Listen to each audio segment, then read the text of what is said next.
나레이터, 안녕하세요. 지식과 지혜를 나누는 시간입니다. 오늘 우리가 나눌 이야기는 어쩌면 조금 불편하고 또 어쩌면 당신의 건강에 대한 근본적인 믿음을 흔들지도 모릅니다. 혹시 이런 경험 있으신가요? 몸에 특별한 이상을 느끼지 못했지만 정기 건강검진을 받고 난 후 갑자기 여러 개의 병명을 얻게 된 경험 말입니다. 또는 사소한 통증 때문에 찾은 병원에서 시작된 검사가 꼬리에 꼬리를 물고 이어지며 어느새 나는 중병에 걸린 환자가 된 것 같은 불안감에 휩싸였던 기억은 없으신가요? 오늘 이야기가 여러분과 소중한 분들의 건강을 지키는 새로운 지혜가 되기를 바랍니다.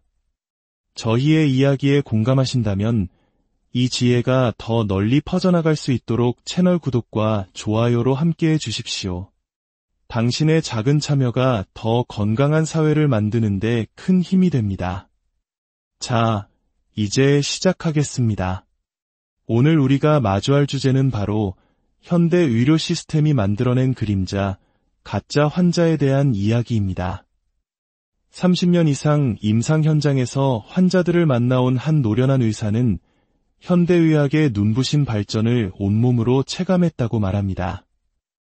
첨단 기술은 수많은 생명을 구하고 고통을 덜어주었습니다. 이것은 누구도 부정할 수 없는 명백한 사실입니다. 하지만 그 화려한 빛의 이면에는 우리가 미처 알지 못했던 혹은 애써 외면해왔던 어두운 그림자가 존재합니다.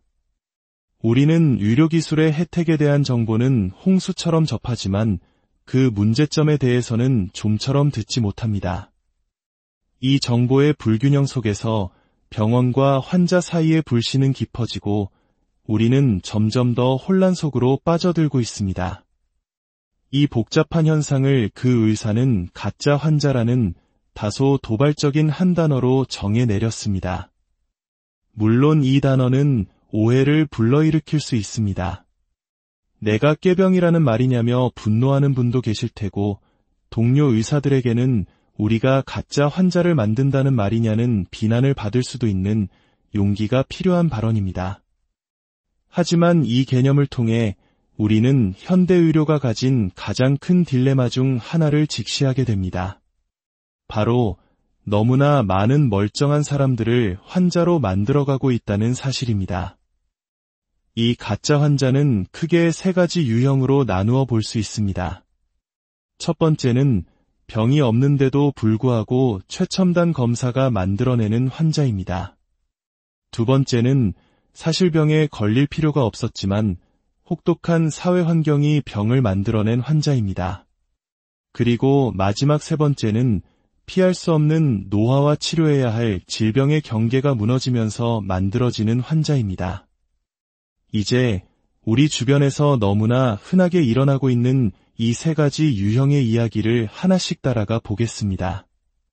제1부, 검사가 병을 만든다. 어느 날 40대 남성 한 분이 극심한 두통으로 병원을 찾았습니다. 평범한 직장인이었던 그는 2달 넘게 계속되는 두통에 타이레놀 같은 진통제를 먹어도 소용이 없자 뇌에 큰 병이 생긴 것은 아닌지 덜컥 겁이 났습니다.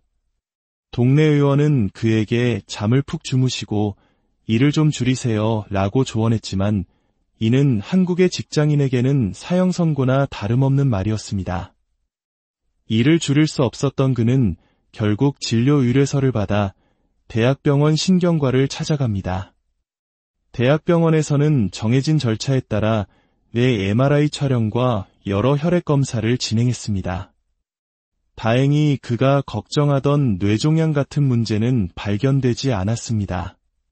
하지만 수많은 혈액 검사 항목 중 단 하나의 수치가 그의 발목을 잡았습니다.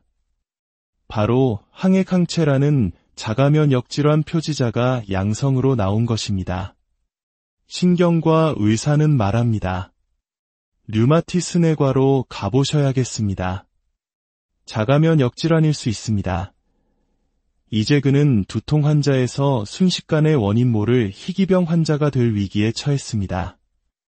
하지만 류마티스 전문의가 보기에 그는 병이 있는 사람으로 보이지 않았습니다. 과도한 업무 스트레스와 수면 부족이 두통의 원인일 가능성이 가장 컸습니다. 문제는 왜 이 검사를 애초에 했는가 하는 점입니다. 항액항체 검사는 자가면역 질환이 강력하게 의심되는 임상적 증상이 있을 때 진단의 보조 도구로 사용되어야 의미가 있습니다.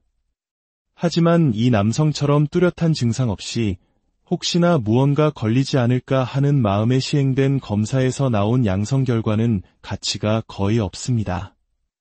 왜냐하면 이 검사는 건강한 정상인에게서도 양성 반응이 나올 확률, 즉 위양성 비율이 매우 높기 때문입니다. 의사는 그에게 괜찮다고 검사 결과를 무시해도 된다고 설명하며 동네 의원과 똑같은 처방을 내립니다. 일을 줄이시고 푹 주무셔야 합니다.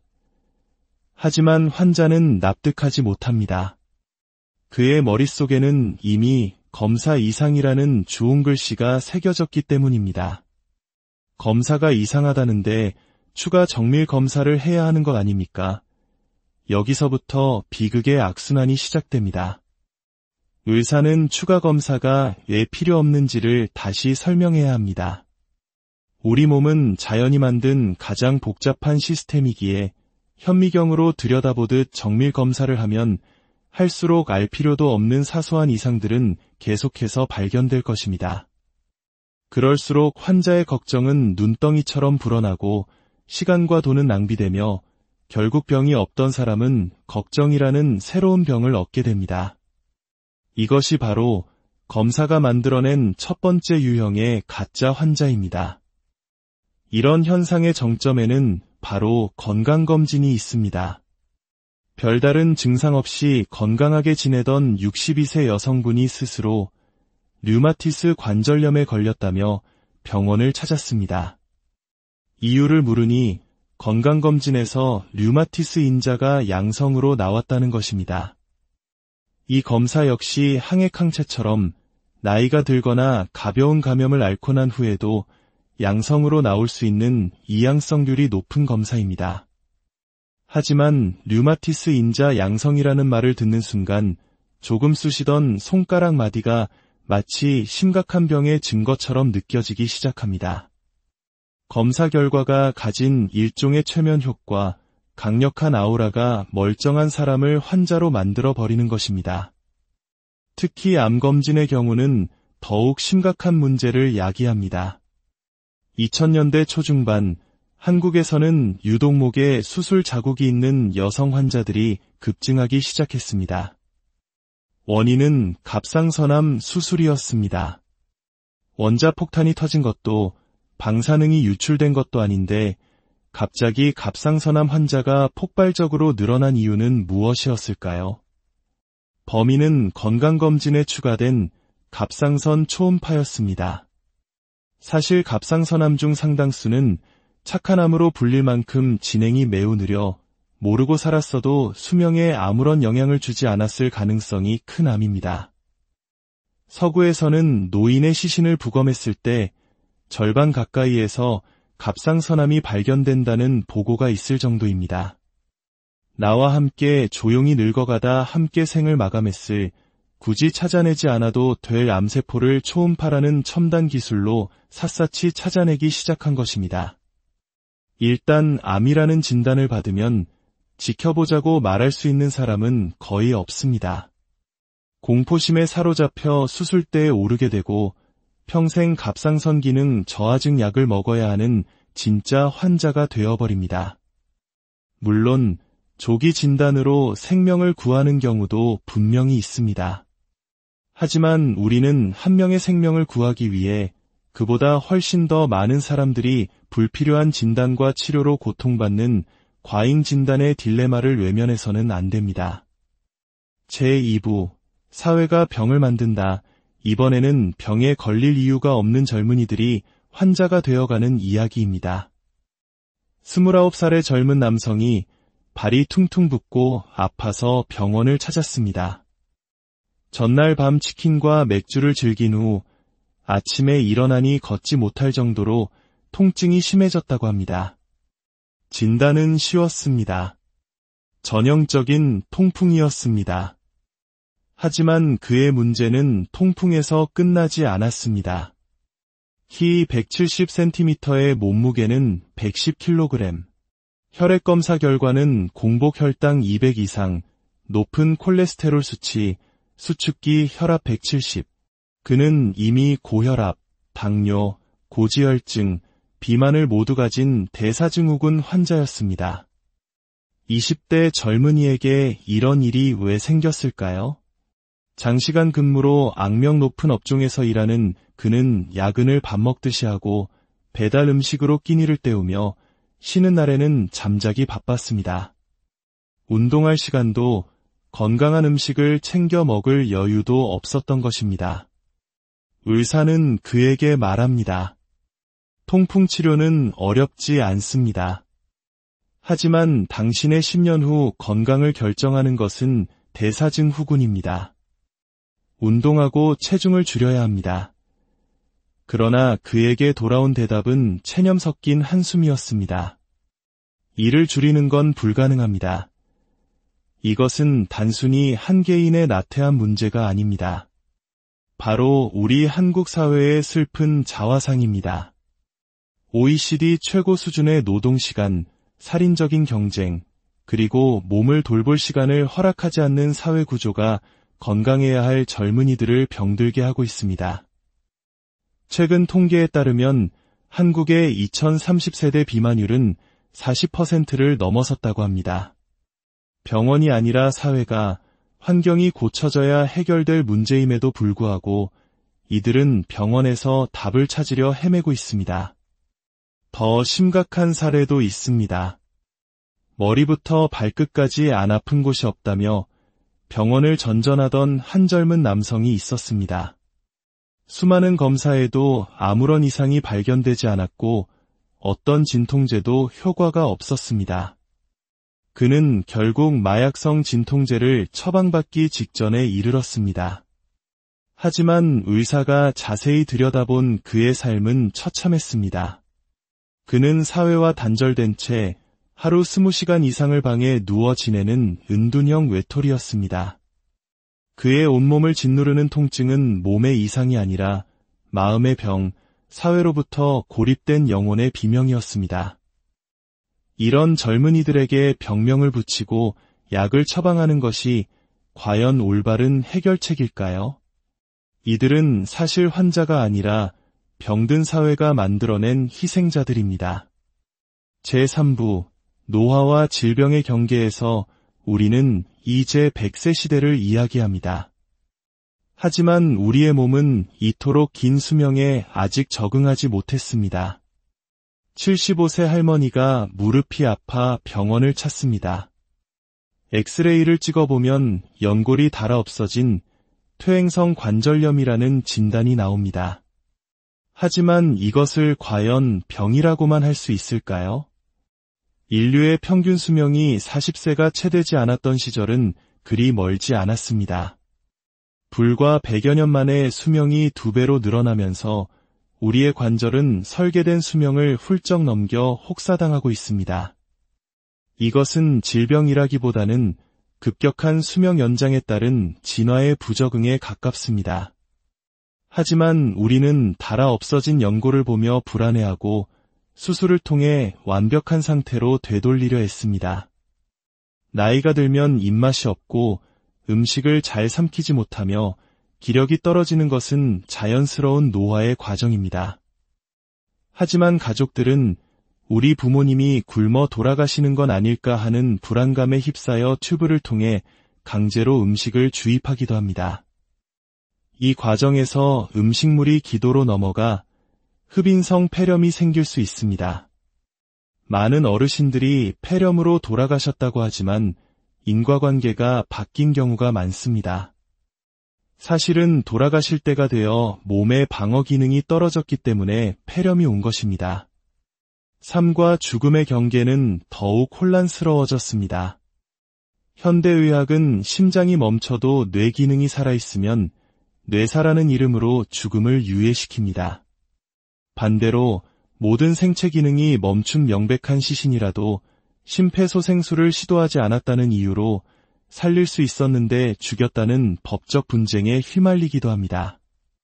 이제 우리는 사람이 죽었어도 사망했다고 말하지 못하고 심정지 상태로 발견됐다고 말하는 이상한 시대에 살고 있습니다. 병원에서는 살아날 확률이 10%도 되지 않는 말기 환자에게 갈비뼈가 으스러지도록 심폐소생술을 시행합니다. 이는 환자를 살리기 위함이 아니라 최선을 다하지 않았다는 비난과 소송을 피하기 위한 방어적 유료 행위인 경우가 많습니다. 노화와 죽음이라는 자연의 섭리마저 질병으로 규정하고 끝없이 개입하려는 현대 의료의 욕망 속에서 우리는 존엄하게 늙고 평화롭게 죽을 권리를 잃어가고 있는 것은 아닐까요? 제4부 시스템의 문제, 그리고 우리가 나아갈 길이 모든 문제의 원인이 단순히 의사의 윤리의식 부족이나 과잉 진료 때문만은 아닙니다. 문제는 훨씬 더 구조적이고 복잡합니다. 현재 한국의 의료 시스템은 의사가 환자의 이야기를 오래 들어주고 세심하게 진찰하는 사람의 행위에 대해서는 터무니없이 낮은 보상을 책정합니다. 3분 진료라는 말이 괜히 나온 것이 아닙니다. 진료 시간을 길게 가질수록 병원은 손해를 보는 구조입니다. 반면 검사나 시술, 고가의 장비를 사용하는 행위는 상대적으로 높은 보상을 받습니다. 여기에 더해 한국 병원의 90% 이상이 이윤을 추구해야 하는 민간 소유라는 점이 문제를 더욱 악화시킵니다. 병원은 살아남기 위해 더 많은 검사를 하고 더 비싼 시술을 권유할 수밖에 없는 시스템에 더대 갇혀 있습니다. 이런 상황 속에서 약은 기하급수적으로 늘어납니다. 혈압약을 먹었더니 다리가 부어서 이뇨제를 추가하고 이뇨제를 먹으니 전해질 불균형이 와서 칼륨 보충제를 먹고 약이 늘어나니 속이 쓰려 이장약을 처방받는 이른바 처방의 폭포수 현상이 놓인 환자들에게서 흔하게 나타납니다. 그렇다면 이 거대한 시스템의 문제 앞에서 우리는 무엇을 할 수 있을까요? 첫째, 현명한 환자가 되어야 합니다.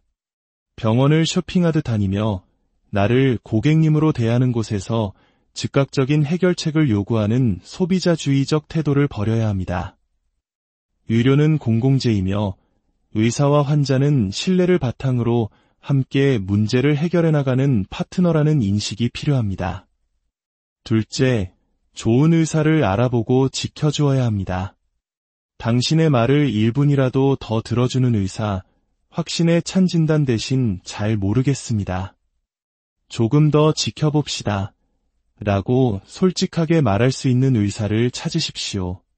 불확실성을 인정하고 시간을 갖고 지켜보는 것은 불필요한 검사와 치료를 막는 가장 강력한 무기일 수 있습니다.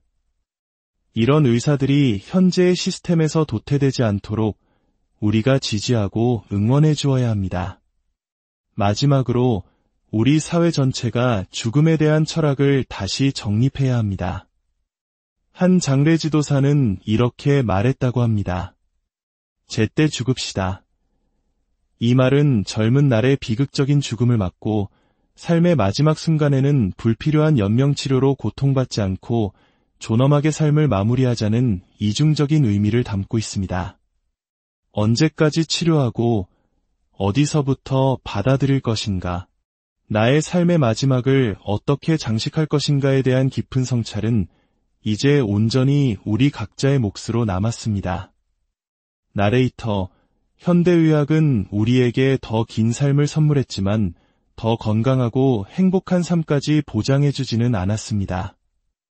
때로는 그 발전이 오히려 우리를 올가매는 족쇄가 되기도 합니다. 오늘 우리가 나눈 가짜 환자 이야기는 정답을 제시하기 위함이 아닙니다. 다만 우리가 무심코 받아들였던 건강과 질병의 개념에 대해 다시 한번 질문을 던지고 복잡한 의료 현실 속에서 우리 스스로가 중심을 잡고 현명한 선택을 내릴 수 있도록 돕기 위함입니다. 당신의 몸에 조금 더 귀 기울이고 당신의 삶의 가치에 대해 더 깊이 고민하는 하루가 되기를 바랍니다. 오늘 이야기는 여기까지입니다. 나레이터, 안녕하세요. 지식과 지혜를 나누는 시간입니다. 오늘 우리가 나눌 이야기는 어쩌면 조금 불편하고 또 어쩌면 당신의 건강에 대한 근본적인 믿음을 흔들지도 모릅니다. 혹시 이런 경험 있으신가요? 몸에 특별한 이상을 느끼지 못했지만 정기 건강검진을 받고 난 후 갑자기 여러 개의 병명을 얻게 된 경험 말입니다. 또는 사소한 통증 때문에 찾은 병원에서 시작된 검사가 꼬리에 꼬리를 물고 이어지며 어느새 나는 중병에 걸린 환자가 된 것 같은 불안감에 휩싸였던 기억은 없으신가요? 오늘 이야기가 여러분과 소중한 분들의 건강을 지키는 새로운 지혜가 되기를 바랍니다. 저희의 이야기에 공감하신다면 이 지혜가 더 널리 퍼져나갈 수 있도록 채널 구독과 좋아요로 함께해 주십시오. 당신의 작은 참여가 더 건강한 사회를 만드는 데 큰 힘이 됩니다. 자, 이제 시작하겠습니다. 오늘 우리가 마주할 주제는 바로 현대 의료 시스템이 만들어낸 그림자, 가짜 환자에 대한 이야기입니다. 30년 이상 임상 현장에서 환자들을 만나온 한 노련한 의사는 현대의학의 눈부신 발전을 온몸으로 체감했다고 말합니다. 첨단 기술은 수많은 생명을 구하고 고통을 덜어주었습니다. 이것은 누구도 부정할 수 없는 명백한 사실입니다. 하지만 그 화려한 빛의 이면에는 우리가 미처 알지 못했던 혹은 애써 외면해왔던 어두운 그림자가 존재합니다. 우리는 의료기술의 혜택에 대한 정보는 홍수처럼 접하지만 그 문제점에 대해서는 좀처럼 듣지 못합니다. 이 정보의 불균형 속에서 병원과 환자 사이의 불신은 깊어지고 우리는 점점 더 혼란 속으로 빠져들고 있습니다. 이 복잡한 현상을 그 의사는 가짜 환자라는 다소 도발적인 한 단어로 정해내렸습니다. 물론 이 단어는 오해를 불러일으킬 수 있습니다. 내가 꾀병이라는 말이냐며 분노하는 분도 계실 테고 동료 의사들에게는 우리가 가짜 환자를 만든다는 말이냐는 비난을 받을 수도 있는 용기가 필요한 발언입니다. 하지만 이 개념을 통해 우리는 현대 의료가 가진 가장 큰 딜레마 중 하나를 직시하게 됩니다. 바로 너무나 많은 멀쩡한 사람들을 환자로 만들어가고 있다는 사실입니다. 이 가짜 환자는 크게 세 가지 유형으로 나누어 볼 수 있습니다. 첫 번째는 병이 없는데도 불구하고 최첨단 검사가 만들어내는 환자입니다. 두 번째는 사실 병에 걸릴 필요가 없었지만 혹독한 사회 환경이 병을 만들어낸 환자입니다. 그리고 마지막 세 번째는 피할 수 없는 노화와 치료해야 할 질병의 경계가 무너지면서 만들어지는 환자입니다. 이제 우리 주변에서 너무나 흔하게 일어나고 있는 이 세 가지 유형의 이야기를 하나씩 따라가 보겠습니다. 제1부, 검사가 병을 만든다. 어느 날 40대 남성 한 분이 극심한 두통으로 병원을 찾았습니다. 평범한 직장인이었던 그는 2달 넘게 계속되는 두통에 타이레놀 같은 진통제를 먹어도 소용이 없자 뇌에 큰 병이 생긴 것은 아닌지 덜컥 겁이 났습니다. 동네 의원은 그에게 잠을 푹 주무시고 일을 좀 줄이세요 라고 조언했지만 이는 한국의 직장인에게는 사형 선고나 다름없는 말이었습니다. 일을 줄일 수 없었던 그는 결국 진료 의뢰서를 받아 대학병원 신경과를 찾아갑니다.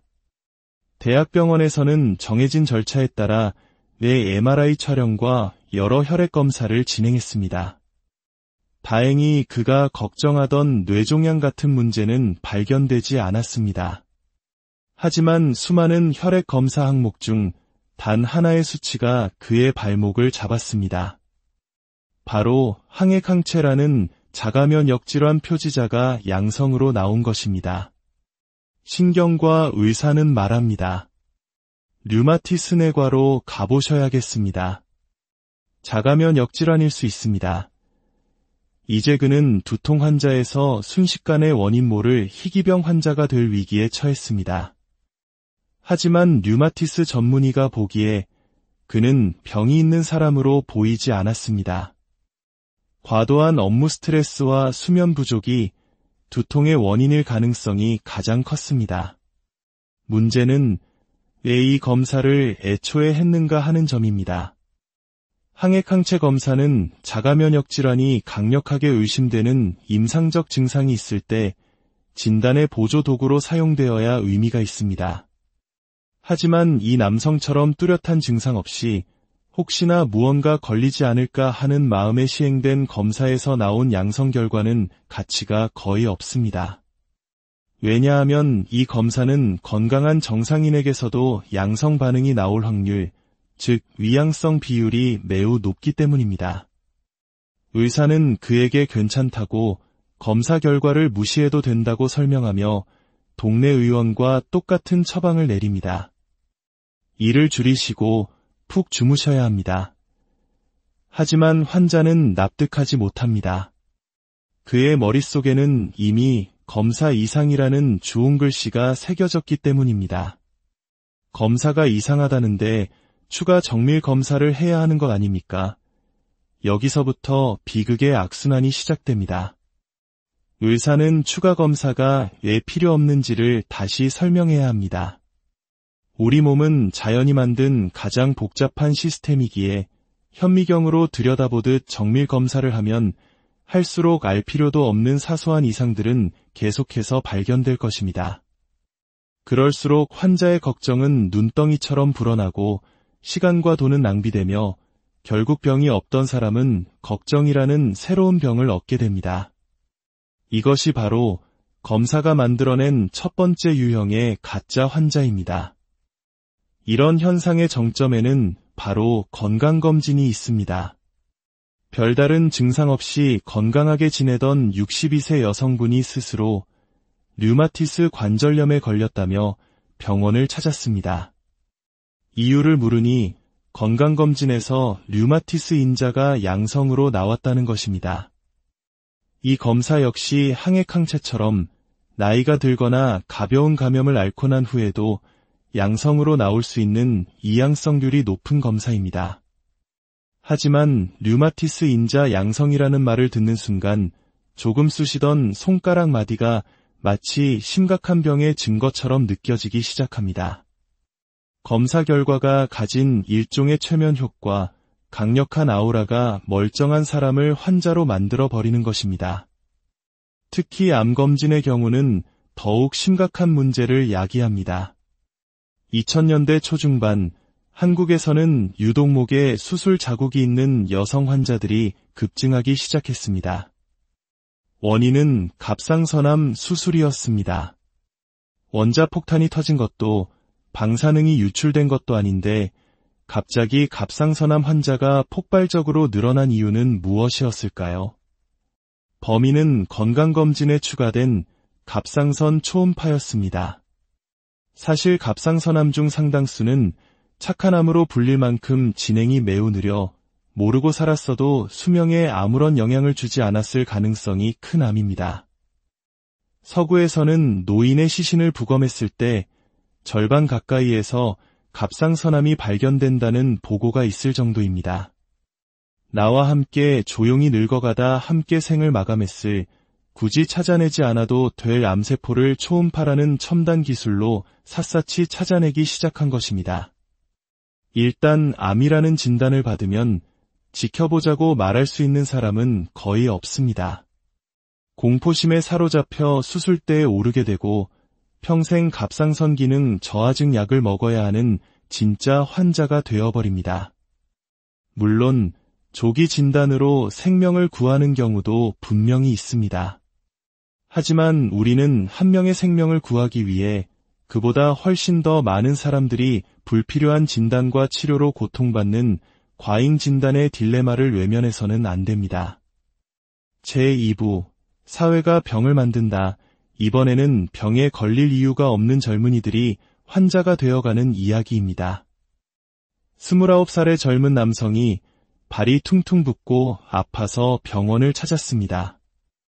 전날 밤 치킨과 맥주를 즐긴 후 아침에 일어나니 걷지 못할 정도로 통증이 심해졌다고 합니다. 진단은 쉬웠습니다. 전형적인 통풍이었습니다. 하지만 그의 문제는 통풍에서 끝나지 않았습니다. 키 170cm의 몸무게는 110kg. 혈액검사 결과는 공복 혈당 200 이상, 높은 콜레스테롤 수치, 수축기 혈압 170. 그는 이미 고혈압, 당뇨, 고지혈증, 비만을 모두 가진 대사증후군 환자였습니다. 20대 젊은이에게 이런 일이 왜 생겼을까요? 장시간 근무로 악명 높은 업종에서 일하는 그는 야근을 밥 먹듯이 하고 배달 음식으로 끼니를 때우며 쉬는 날에는 잠자기 바빴습니다. 운동할 시간도 건강한 음식을 챙겨 먹을 여유도 없었던 것입니다. 의사는 그에게 말합니다. 통풍 치료는 어렵지 않습니다. 하지만 당신의 10년 후 건강을 결정하는 것은 대사증후군입니다. 운동하고 체중을 줄여야 합니다. 그러나 그에게 돌아온 대답은 체념 섞인 한숨이었습니다. 일을 줄이는 건 불가능합니다.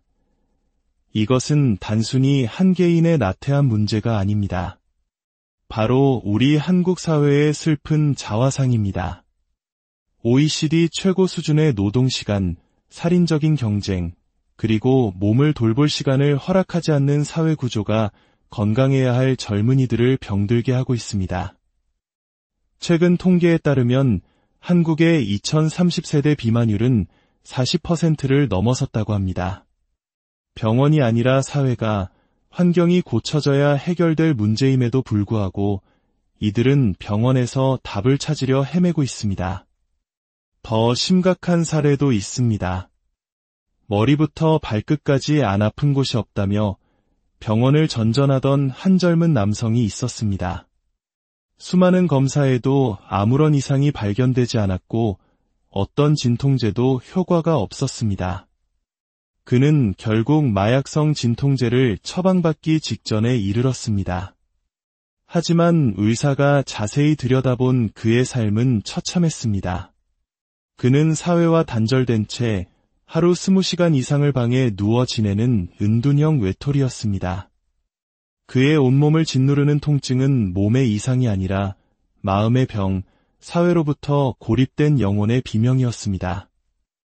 이런 젊은이들에게 병명을 붙이고 약을 처방하는 것이 과연 올바른 해결책일까요? 이들은 사실 환자가 아니라 병든 사회가 만들어낸 희생자들입니다. 제3부 노화와 질병의 경계에서 우리는 이제 100세 시대를 이야기합니다. 하지만 우리의 몸은 이토록 긴 수명에 아직 적응하지 못했습니다. 75세 할머니가 무릎이 아파 병원을 찾습니다. 엑스레이를 찍어보면 연골이 닳아 없어진 퇴행성 관절염이라는 진단이 나옵니다. 하지만 이것을 과연 병이라고만 할 수 있을까요?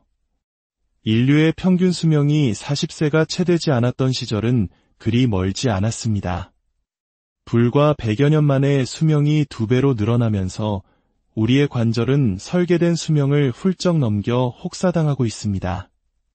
이것은 질병이라기보다는 급격한 수명 연장에 따른 진화의 부적응에 가깝습니다. 하지만 우리는 닳아 없어진 연골을 보며 불안해하고 수술을 통해 완벽한 상태로 되돌리려 했습니다. 나이가 들면 입맛이 없고 음식을 잘 삼키지 못하며 기력이 떨어지는 것은 자연스러운 노화의 과정입니다. 하지만 가족들은 우리 부모님이 굶어 돌아가시는 건 아닐까 하는 불안감에 휩싸여 튜브를 통해 강제로 음식을 주입하기도 합니다. 이 과정에서 음식물이 기도로 넘어가 흡인성 폐렴이 생길 수 있습니다. 많은 어르신들이 폐렴으로 돌아가셨다고 하지만 인과관계가 바뀐 경우가 많습니다. 사실은 돌아가실 때가 되어 몸의 방어 기능이 떨어졌기 때문에 폐렴이 온 것입니다. 삶과 죽음의 경계는 더욱 혼란스러워졌습니다. 현대의학은 심장이 멈춰도 뇌 기능이 살아있으면 뇌사라는 이름으로 죽음을 유예시킵니다. 반대로 모든 생체 기능이 멈춘 명백한 시신이라도 심폐소생술을 시도하지 않았다는 이유로 살릴 수 있었는데 죽였다는 법적 분쟁에 휘말리기도 합니다. 이제 우리는 사람이 죽었어도 사망했다고 말하지 못하고 심정지 상태로 발견됐다고 말하는 이상한 시대에 살고 있습니다. 병원에서는 살아날 확률이 10%도 되지 않는 말기 환자에게 갈비뼈가 으스러지도록 심폐소생술을 시행합니다. 이는 환자를 살리기 위함이 아니라 최선을 다하지 않았다는 비난과 소송을 피하기 위한 방어적 유료 행위인 경우가 많습니다. 노화와 죽음이라는 자연의 섭리마저 질병으로 규정하고 끝없이 개입하려는 현대 의료의 욕망 속에서 우리는 존엄하게 늙고 평화롭게 죽을 권리를 잃어가고 있는 것은 아닐까요? 제4부 시스템의 문제, 그리고 우리가 나아갈 길이 모든 문제의 원인이 단순히 의사의 윤리의식 부족이나 과잉 진료 때문만은 아닙니다. 문제는 훨씬 더 구조적이고 복잡합니다. 현재 한국의 의료 시스템은 의사가 환자의 이야기를 오래 들어주고 세심하게 진찰하는 사람의 행위에 대해서는 터무니없이 낮은 보상을 책정합니다. 3분 진료라는 말이 괜히 나온 것이 아닙니다. 진료 시간을 길게 가질수록 병원은 손해를 보는 구조입니다. 반면 검사나 시술, 고가의 장비를 사용하는 행위는 상대적으로 높은 보상을 받습니다. 여기에 더해 한국 병원의 90% 이상이 이윤을 추구해야 하는 민간 소유라는 점이 문제를 더욱 악화시킵니다. 병원은 살아남기 위해 더 많은 검사를 하고 더 비싼 시술을 권유할 수밖에 없는 시스템에 덫에 갇혀 있습니다. 이런 상황 속에서 약은 기하급수적으로 늘어납니다. 혈압약을 먹었더니 다리가 부어서 이뇨제를 추가하고 이뇨제를 먹으니 전해질 불균형이 와서 칼륨 보충제를 먹고 약이 늘어나니 속이 쓰려 이장약을 처방받는 이른바 처방의 폭포수 현상이 놓인 환자들에게서 흔하게 나타납니다. 그렇다면 이 거대한 시스템의 문제 앞에서 우리는 무엇을 할 수 있을까요? 첫째, 현명한 환자가 되어야 합니다. 병원을 쇼핑하듯 다니며 나를 고객님으로 대하는 곳에서 즉각적인 해결책을 요구하는 소비자주의적 태도를 버려야 합니다. 의료는 공공재이며 의사와 환자는 신뢰를 바탕으로 함께 문제를 해결해 나가는 파트너라는 인식이 필요합니다. 둘째, 좋은 의사를 알아보고 지켜주어야 합니다. 당신의 말을 1분이라도 더 들어주는 의사, 확신의 찬 진단 대신 잘 모르겠습니다. 조금 더 지켜봅시다. 라고 솔직하게 말할 수 있는 의사를 찾으십시오. 불확실성을 인정하고 시간을 갖고 지켜보는 것은 불필요한 검사와 치료를 막는 가장 강력한 무기일 수 있습니다. 이런 의사들이 현재의 시스템에서 도태되지 않도록 우리가 지지하고 응원해 주어야 합니다.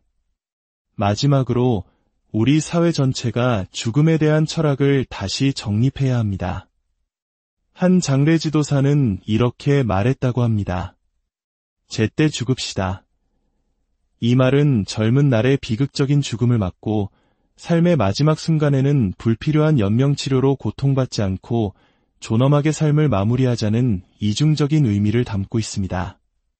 언제까지 치료하고 어디서부터 받아들일 것인가, 나의 삶의 마지막을 어떻게 장식할 것인가에 대한 깊은 성찰은 이제 온전히 우리 각자의 몫으로 남았습니다. 나레이터, 현대의학은 우리에게 더 긴 삶을 선물했지만 더 건강하고 행복한 삶까지 보장해주지는 않았습니다. 때로는 그 발전이 오히려 우리를 올가매는 족쇄가 되기도 합니다. 오늘 우리가 나눈 가짜 환자 이야기는 정답을 제시하기 위함이 아닙니다. 다만 우리가 무심코 받아들였던 건강과 질병의 개념에 대해 다시 한번 질문을 던지고 복잡한 의료 현실 속에서 우리 스스로가 중심을 잡고 현명한 선택을 내릴 수 있도록 돕기 위함입니다. 당신의 몸에 조금 더 귀 기울이고 당신의 삶의 가치에 대해 더 깊이 고민하는 하루가 되기를 바랍니다. 오늘 이야기는 여기까지입니다. 나레이터, 안녕하세요. 지식과 지혜를 나누는 시간입니다. 오늘 우리가 나눌 이야기는 어쩌면 조금 불편하고 또 어쩌면 당신의 건강에 대한 근본적인 믿음을 흔들지도 모릅니다. 혹시 이런 경험 있으신가요? 몸에 특별한 이상을 느끼지 못했지만 정기 건강검진을 받고 난 후 갑자기 여러 개의 병명을 얻게 된 경험 말입니다. 또는 사소한 통증 때문에 찾은 병원에서 시작된 검사가 꼬리에 꼬리를 물고 이어지며 어느새 나는 중병에 걸린 환자가 된 것 같은 불안감에 휩싸였던 기억은 없으신가요? 오늘 이야기가 여러분과 소중한 분들의 건강을 지키는 새로운 지혜가 되기를 바랍니다. 저희의 이야기에 공감하신다면 이 지혜가 더 널리 퍼져나갈 수 있도록 채널 구독과 좋아요로 함께해 주십시오. 당신의 작은 참여가 더 건강한 사회를 만드는 데 큰 힘이 됩니다. 자, 이제 시작하겠습니다. 오늘 우리가 마주할 주제는 바로 현대 의료 시스템이 만들어낸 그림자, 가짜 환자에 대한 이야기입니다. 30년 이상 임상 현장에서 환자들을 만나온 한 노련한 의사는 현대의학의 눈부신 발전을 온몸으로 체감했다고 말합니다. 첨단 기술은 수많은 생명을 구하고 고통을 덜어주었습니다. 이것은 누구도 부정할 수 없는 명백한 사실입니다. 하지만 그 화려한 빛의 이면에는 우리가 미처 알지 못했던 혹은 애써 외면해왔던 어두운 그림자가 존재합니다. 우리는 의료기술의 혜택에 대한 정보는 홍수처럼 접하지만 그 문제점에 대해서는 좀처럼 듣지 못합니다. 이 정보의 불균형 속에서 병원과 환자 사이의 불신은 깊어지고 우리는 점점 더 혼란 속으로 빠져들고 있습니다. 이 복잡한 현상을 그 의사는 가짜 환자라는 다소 도발적인 한 단어로 정해내렸습니다. 물론 이 단어는 오해를 불러일으킬 수 있습니다.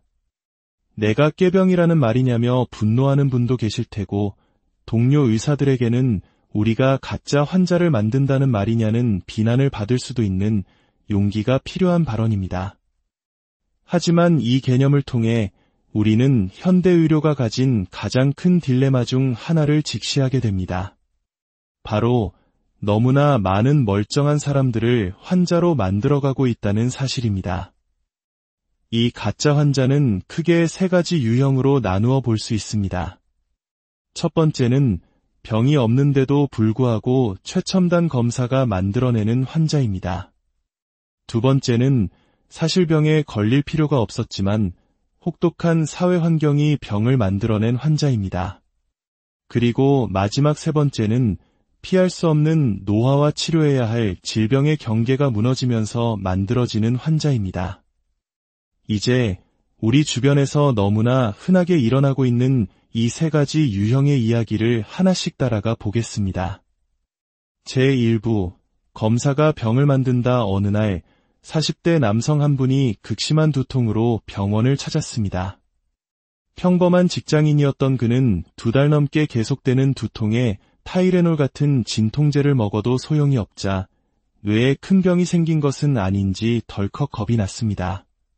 동네 의원은 그에게 잠을 푹 주무시고 일을 좀 줄이세요 라고 조언했지만 이는 한국의 직장인에게는 사형 선고나 다름없는 말이었습니다.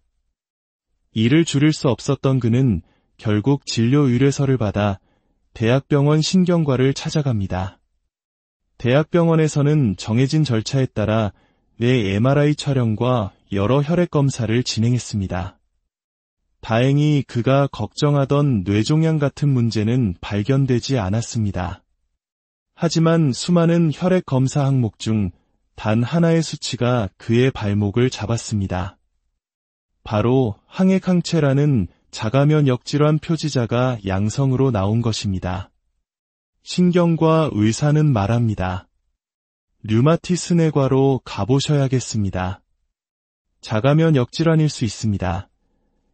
이제 그는 두통 환자에서 순식간에 원인 모를 희귀병 환자가 될 위기에 처했습니다. 하지만 류마티스 전문의가 보기에 그는 병이 있는 사람으로 보이지 않았습니다. 과도한 업무 스트레스와 수면 부족이 두통의 원인일 가능성이 가장 컸습니다. 문제는 왜 이 검사를 애초에 했는가 하는 점입니다. 항액항체 검사는 자가면역 질환이 강력하게 의심되는 임상적 증상이 있을 때 진단의 보조 도구로 사용되어야 의미가 있습니다. 하지만 이 남성처럼 뚜렷한 증상 없이 혹시나 무언가 걸리지 않을까 하는 마음에 시행된 검사에서 나온 양성 결과는 가치가 거의 없습니다. 왜냐하면 이 검사는 건강한 정상인에게서도 양성 반응이 나올 확률, 즉 위양성 비율이 매우 높기 때문입니다. 의사는 그에게 괜찮다고 검사 결과를 무시해도 된다고 설명하며 동네 의원과 똑같은 처방을 내립니다. 일을 줄이시고 푹 주무셔야 합니다. 하지만 환자는 납득하지 못합니다. 그의 머릿속에는 이미 검사 이상이라는 주홍 글씨가 새겨졌기 때문입니다. 검사가 이상하다는데 추가 정밀 검사를 해야 하는 것 아닙니까? 여기서부터 비극의 악순환이 시작됩니다. 의사는 추가 검사가 왜 필요 없는지를 다시 설명해야 합니다. 우리 몸은 자연이 만든 가장 복잡한 시스템이기에 현미경으로 들여다보듯 정밀 검사를 하면 할수록 알 필요도 없는 사소한 이상들은 계속해서 발견될 것입니다. 그럴수록 환자의 걱정은 눈덩이처럼 불어나고 시간과 돈은 낭비되며 결국 병이 없던 사람은 걱정이라는 새로운 병을 얻게 됩니다. 이것이 바로 검사가 만들어낸 첫 번째 유형의 가짜 환자입니다. 이런 현상의 정점에는 바로 건강검진이 있습니다. 별다른 증상 없이 건강하게 지내던 62세 여성분이 스스로 류마티스 관절염에 걸렸다며 병원을 찾았습니다. 이유를 물으니 건강검진에서 류마티스 인자가 양성으로 나왔다는 것입니다. 이 검사 역시 항액항체처럼 나이가 들거나 가벼운 감염을 앓고 난 후에도 양성으로 나올 수 있는 이양성률이 높은 검사입니다. 하지만 류마티스 인자 양성이라는 말을 듣는 순간 조금 쑤시던 손가락 마디가 마치 심각한 병의 증거처럼 느껴지기 시작합니다. 검사 결과가 가진 일종의 최면 효과, 강력한 아우라가 멀쩡한 사람을 환자로 만들어버리는 것입니다. 특히 암검진의 경우는 더욱 심각한 문제를 야기합니다. 2000년대 초중반 한국에서는 유독목에 수술 자국이 있는 여성 환자들이 급증하기 시작했습니다. 원인은 갑상선암 수술이었습니다. 원자폭탄이 터진 것도 방사능이 유출된 것도 아닌데 갑자기 갑상선암 환자가 폭발적으로 늘어난 이유는 무엇이었을까요? 범인은 건강검진에 추가된 갑상선 초음파였습니다. 사실 갑상선암 중 상당수는 착한 암으로 불릴 만큼 진행이 매우 느려 모르고 살았어도 수명에 아무런 영향을 주지 않았을 가능성이 큰 암입니다. 서구에서는 노인의 시신을 부검했을 때 절반 가까이에서 갑상선암이 발견된다는 보고가 있을 정도입니다. 나와 함께 조용히 늙어가다 함께 생을 마감했을 굳이 찾아내지 않아도 될 암세포를 초음파라는 첨단 기술로 샅샅이 찾아내기 시작한 것입니다. 일단 암이라는 진단을 받으면 지켜보자고 말할 수 있는 사람은 거의 없습니다. 공포심에 사로잡혀 수술대에 오르게 되고 평생 갑상선 기능 저하증 약을 먹어야 하는 진짜 환자가 되어버립니다. 물론 조기 진단으로 생명을 구하는 경우도 분명히 있습니다. 하지만 우리는 한 명의 생명을 구하기 위해 그보다 훨씬 더 많은 사람들이 불필요한 진단과 치료로 고통받는 과잉 진단의 딜레마를 외면해서는 안 됩니다.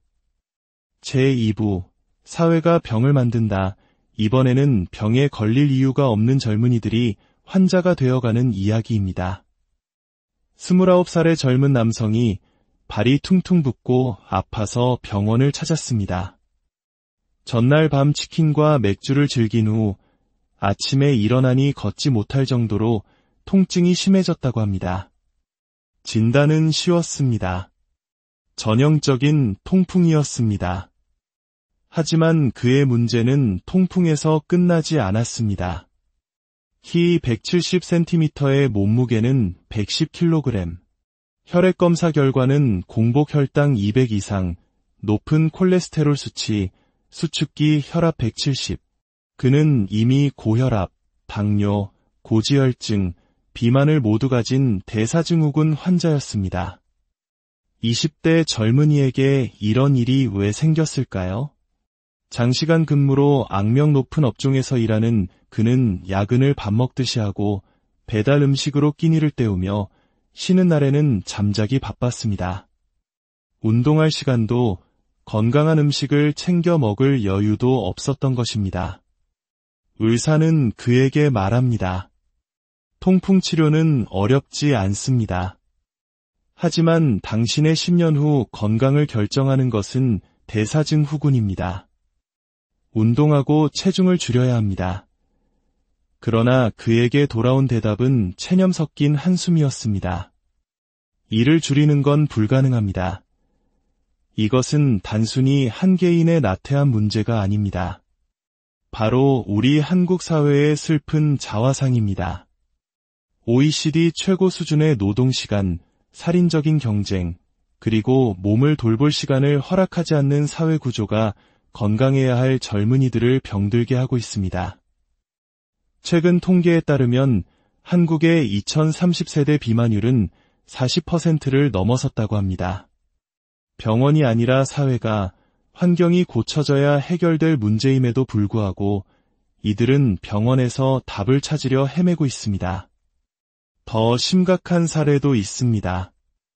머리부터 발끝까지 안 아픈 곳이 없다며 병원을 전전하던 한 젊은 남성이 있었습니다. 수많은 검사에도 아무런 이상이 발견되지 않았고 어떤 진통제도 효과가 없었습니다. 그는 결국 마약성 진통제를 처방받기 직전에 이르렀습니다.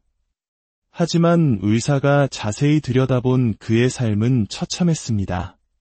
그는 사회와 단절된 채 하루 20시간 이상을 방에 누워 지내는 은둔형 외톨이였습니다. 그의 온몸을 짓누르는 통증은 몸의 이상이 아니라 마음의 병, 사회로부터 고립된 영혼의 비명이었습니다. 이런 젊은이들에게 병명을 붙이고 약을 처방하는 것이 과연 올바른 해결책일까요? 이들은 사실 환자가 아니라 병든 사회가 만들어낸 희생자들입니다. 제3부 노화와 질병의 경계에서 우리는 이제 100세 시대를 이야기합니다.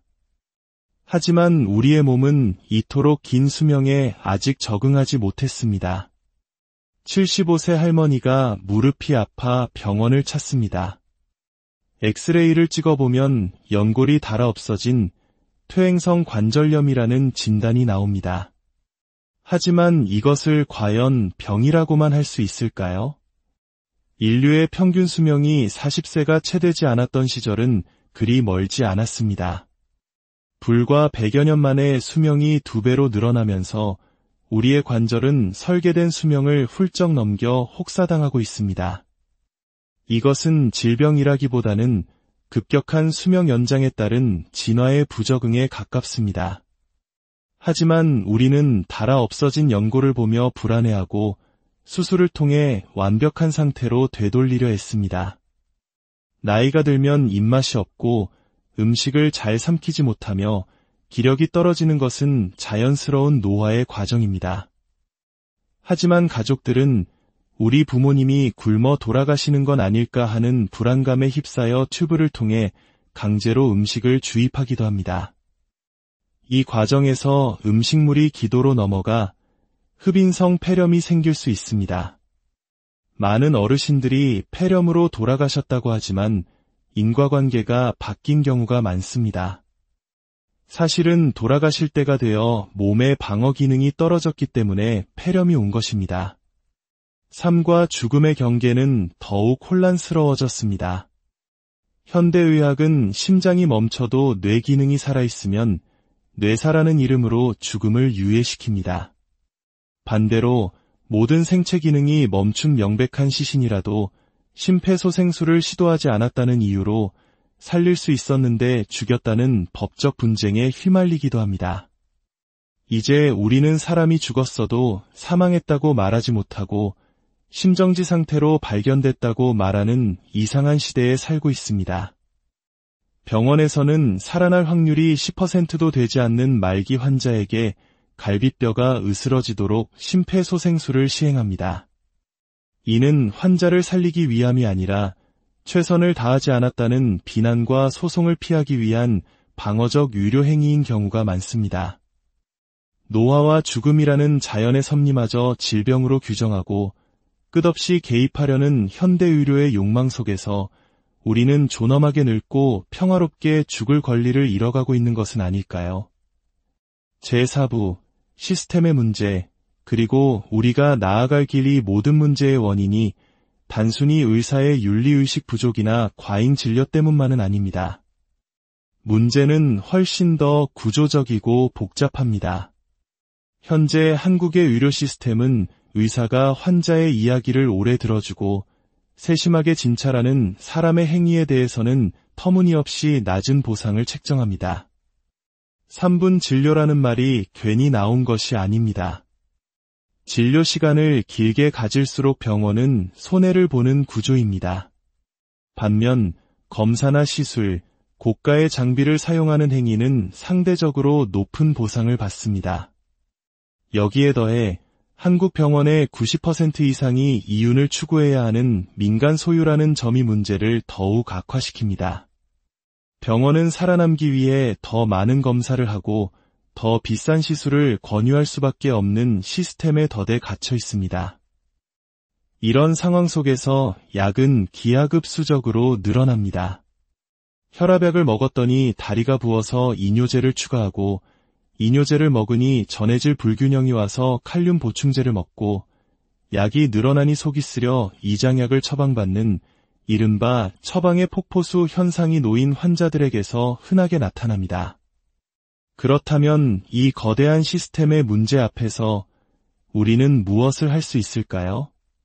첫째, 현명한 환자가 되어야 합니다. 병원을 쇼핑하듯 다니며 나를 고객님으로 대하는 곳에서 즉각적인 해결책을 요구하는 소비자주의적 태도를 버려야 합니다. 의료는 공공재이며 의사와 환자는 신뢰를 바탕으로 함께 문제를 해결해 나가는 파트너라는 인식이 필요합니다. 둘째, 좋은 의사를 알아보고 지켜주어야 합니다. 당신의 말을 1분이라도 더 들어주는 의사, 확신에 찬 진단 대신 잘 모르겠습니다. 조금 더 지켜봅시다. 라고 솔직하게 말할 수 있는 의사를 찾으십시오.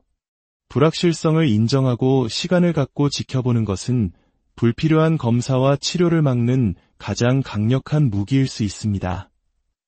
이런 의사들이 현재의 시스템에서 도태되지 않도록 우리가 지지하고 응원해 주어야 합니다. 마지막으로 우리 사회 전체가 죽음에 대한 철학을 다시 정립해야 합니다. 한 장례 지도사는 이렇게 말했다고 합니다. 제때 죽읍시다. 이 말은 젊은 날의 비극적인 죽음을 막고 삶의 마지막 순간에는 불필요한 연명치료로 고통받지 않고 존엄하게 삶을 마무리하자는 이중적인 의미를 담고 있습니다. 언제까지 치료하고 어디서부터 받아들일 것인가, 나의 삶의 마지막을 어떻게 장식할 것인가에 대한 깊은 성찰은 이제 온전히 우리 각자의 몫으로 남았습니다. 나레이터, 현대의학은 우리에게 더 긴 삶을 선물했지만 더 건강하고 행복한 삶까지 보장해주지는 않았습니다. 때로는 그 발전이 오히려 우리를 올가매는 족쇄가 되기도 합니다. 오늘 우리가 나눈 가짜 환자 이야기는 정답을 제시하기 위함이 아닙니다. 다만 우리가 무심코 받아들였던 건강과 질병의 개념에 대해 다시 한번 질문을 던지고 복잡한 의료 현실 속에서 우리 스스로가 중심을 잡고 현명한 선택을 내릴 수 있도록 돕기 위함입니다. 당신의 몸에 조금 더 귀 기울이고 당신의 삶의 가치에 대해 더 깊이 고민하는 하루가 되기를 바랍니다. 오늘 이야기는 여기까지입니다. 나레이터, 안녕하세요. 지식과 지혜를 나누는 시간입니다.